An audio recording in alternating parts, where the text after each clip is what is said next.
So it's a journey. So the hardships that a patient or a child with CF faces, it's quite multidimensional.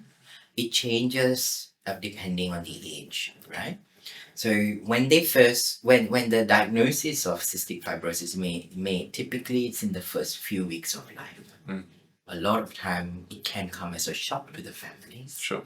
They don't know because the scans, the pregnancy were all normal. Yeah. And then one fine day, a couple of weeks after birth, they get a phone call.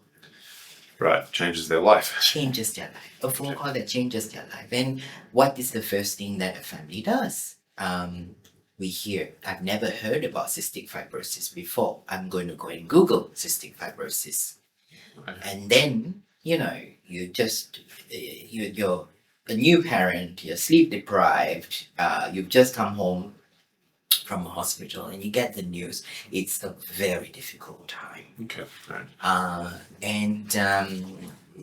And that is also one of the reasons why I think the CF team does make a lot of difference to this family is a team that comes together at that vital period where the family is struggling to even comprehend what is going to happen to their child. Yes. With all the uncertainties, and then the CF team comes in, explains it to them. We spend hours in the first when we meet the parents for the first time in a single room.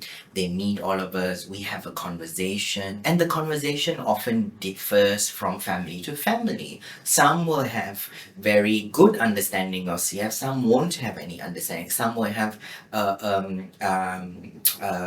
negative. Of course, it's a disease, so a negative understanding of cystic fibrosis, and like, oh my god, this is the worst thing ever. And some can, and so our conversation tailors, and we cater it from parent to parent. Yes, we give the fundamentals, but we have to also understand how to communicate to the families. But oftentimes, you can see the sense of relief that the family gets after the first meeting. Okay. So they meet, clinicians like myself. There's also other CF physicians in the team. They meet Sharon Hunt or Sharon Simons, who've been, working with families with CF for 3-4 decades now. Then they meet our dietitian. Sometimes, most of the time, they meet our social worker. And then you can see all of that. The uncertainty, of course, will remain, but a lot of the worry does actually dissipate a little bit. And I think that, and every parent that I have met in that meeting, towards the end of it, they go home feeling a little bit relieved, knowing that they've got a team.